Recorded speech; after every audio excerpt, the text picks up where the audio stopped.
along the Sea of Galilee. In the Jewish centers, we count 5 Jewish towns at a time. The major one, where Jesus dwelt in the house of the mother-in-law of Peter, Simon Peter, was Capernaum. So he came right there and he went to the synagogue on the Shabbat. We want to see that synagogue of the time of Jesus. Today, this synagogue is covered by a more modern building, a synagogue that was built in the 4th century. It's called the White Synagogue. A beautiful building built with white stones that were taken from somewhere in the Galilee near Nazareth, where you have the limestone. If you look around you, you can see that we are surrounded by black stones. As I told you yesterday, the lava. The lava that created the Golan Heights came across this basin, which is today known as the Sea of Galilee.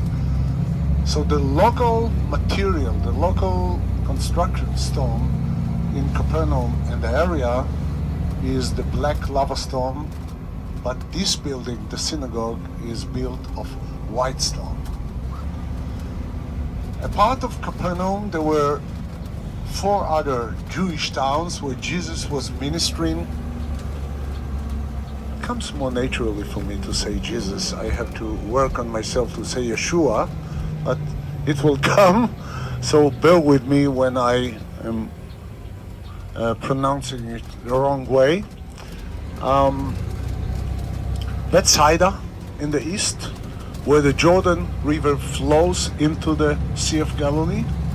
Bethsaida means the house of the fishermen. Andrew, John, and Zebedee came from Bethsaida, and you joined Yeshua in Capernaum. Chorazim, a little bit higher up the mountain. Later, Jesus cursed these 3 towns, Capernaum, Chorazim, and Bethsaida, for not repenting, even though he made there so many miracles and he healed so many people there. You have Gennesaret and Magdala. So he was, the way we can look upon it, kind of itinerant rabbi. That Capernaum was his headquarters, and he was moving between the different Jewish towns, and at least 2 times we know that he crossed the lake to the area to the east that in his time was called the Decapolis. Decapolis means the pact of the 10 cities. That was mostly populated by Gentiles. This is where he took the demons from the head of Legion and he put it into a herd of swines that ran down to the lake on the east side and drowned. So most of the time of Jesus in his last 3 years were here on the north and the northwest of the lake, and few times he sailed across to the land of the Gentiles that was in the Decapolis. Today it's the Golan Heights on the east side of the lake. So that would be the I would say the base, the geopolitical situation. It was close to the Jordan River, which is just a mile to the east of Capernaum. It was also border between 2 countries, as it is today. Today, actually not. Until 1967, the Jordan River flowing from the north to the lake was the border between Israel in here, in the lake area and the Galilee, and Syria on the Golan Heights. In the time of Yeshua,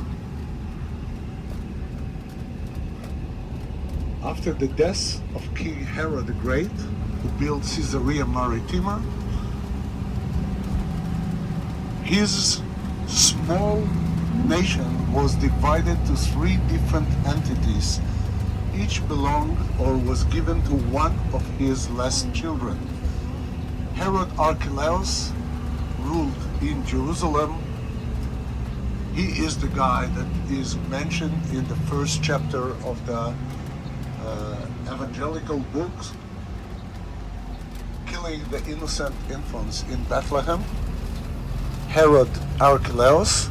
Herod Antipas ruled in the north of the country, namely here in Capernaum. He is the guy who built the town where we have the overnight, called Tiberias today, named after Tiberius Caesar, the emperor of his time. And the third, smallest or the youngest son of Herod, Philip or Philippos, ruled Golanitis, the area across the Jordan River, north of the Decapolis.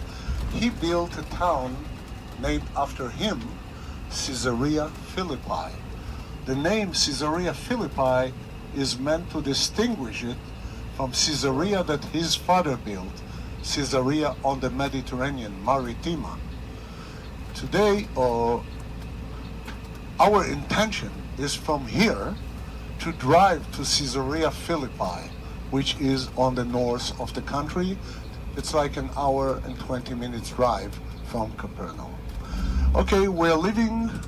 Don't forget the headsets here. We will need to call you to get back to the bus when everything is done. Basically, what we want to see here after the teaching here would be the house of Peter and the white synagogue, and you will see a lot of stones like you saw in Caesarea that are scattered all around the area resulting from the earthquakes. They all belong to the white synagogue before everything, the earth shook and the place had been covered with big stones that do not belong to the area naturally. Okay, so let's go here. We're going to spend here, I don't know exactly